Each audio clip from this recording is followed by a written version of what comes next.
Susu dengan buah-buahan.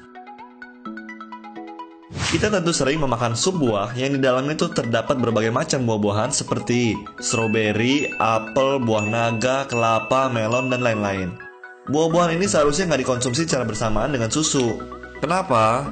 Karena kandungan zat asam yang ada di dalam buah-buahan cenderung memiliki sifat yang nggak baik bila bercampur dengan susu. Apalagi susu yang berprotein tinggi atau susu dengan pH lebih dari 7. Hal ini bisa mengakibatkan gangguan pencernaan bagi mereka yang mengkonsumsi susu dan buah-buahan dalam waktu yang bersamaan. Kedelai dengan bayam. Banyak orang yang sering mengkombinasikan makan siang mereka antara sayur bayam dengan tempe goreng. Hati-hati, kedelai itu nggak cocok bila dikonsumsi secara bersamaan dengan sayur bayam. Asam oksalat yang terkandung dalam bayam dapat bereaksi dengan kalsium yang ada pada kedelai sehingga membentuk endapan yang sulit melarut. Selain itu, penyerapan kalsium menjadi kurang optimal dan menimbulkan penyumbatan di perut. Makanan laut dan bir. Makanan laut mengandung kadar purin dan glycemic tinggi, sedangkan bir itu kaya dengan vitamin B1 yang mendapat mengurai kedua kadar itu.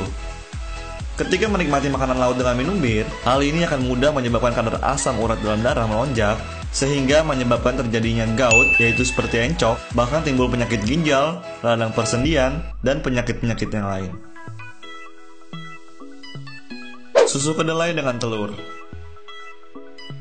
Telur dikenal sebagai makanan yang tinggi protein, sementara susu kedelai dikenal sebagai makanan yang memiliki sifat mengurangi aktivitas enzim protease yang digunakan oleh tubuh untuk membantu metabolisme protein.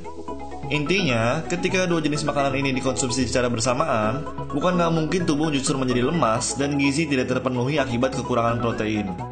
Tubuh tuh nggak akan mendapat protein yang baik dari telur jika dikonsumsi bersamaan dengan susu kedelai. Kepiting dengan teh.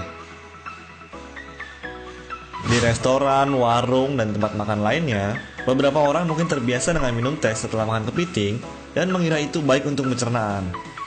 Namun sebaliknya, hal itu dapat menyebabkan gangguan pencernaan. Minum teh setelah Anda selesai menikmati hidangan kepiting justru akan melumerkan getah lambung yang kemudian menurunkan fungsi pembasmi kuman. Daging dengan cuka. Daging merupakan bahan makanan yang sifatnya panas di dalam tubuh, sedangkan cuka merupakan bahan makanan yang sifatnya hangat. Kombinasi daging dan cuka dalam tubuh akan melebihkan penyediaan energi dan sirkulasi darah yang berujung pada potensi serangan penyakit jantung. Susu dengan coklat. Hati-hati bila Anda memutuskan untuk memakan olahan yang mengandung susu dan coklat dalam waktu yang bersamaan.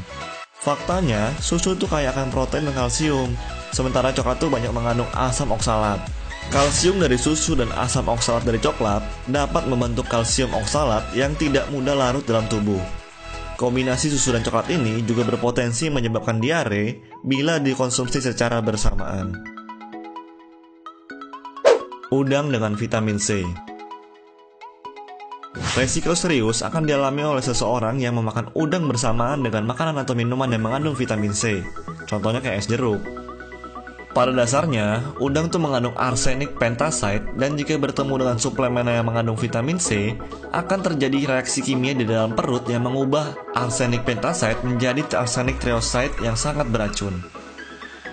Hal ini dapat mengakibatkan hati, jantung, dan ginjal yang rusak, lalu usus yang keluar darah, pembuluh darahnya melebar, hingga akhirnya seseorang tersebut meninggal dengan kelima panca indera yang mengeluarkan darah. Daging kambing dengan buah semangka. Semangka yang dikenal sebagai buah yang dingin, bila bertemu dan berkolaborasi dengan daging kambing yang dikenal panas dalam tubuh, akan menurunkan fungsi gizi daging kambing itu secara drastis. Terutama bagi penderita astenia limpa, kombinasi makanan daging kambing dan buah semangka berpotensi membahayakan energi dan mengganggu limpa serta lambung. Yogurt dengan daging. Makan sandwich yang di dalamnya ada daging ham bersamaan dengan yogurt ternyata berpotensi menyebabkan kanker. Sandwich siap saji yang disediakan oleh produsen biasanya mengandung tambahan nitrat untuk mencegah pembusukan dan botulinus yang berfungsi memperpanjang pelestarian produk daging. Ketika dua senyawa ini bertemu, hal ini bisa berubah menjadi nitrosamin yang bersifat karsinogen, yaitu zat yang membawa penyakit kanker. Sekian 10 kombinasi makanan sehari-hari yang berpotensi membunuh kita menurut calon sarjana. Buat yang mau request 10 fakta selanjutnya, komen di bawah ya. Dan jangan lupa klik like, share, dan subscribe supaya gak ketinggalan video kita selanjutnya.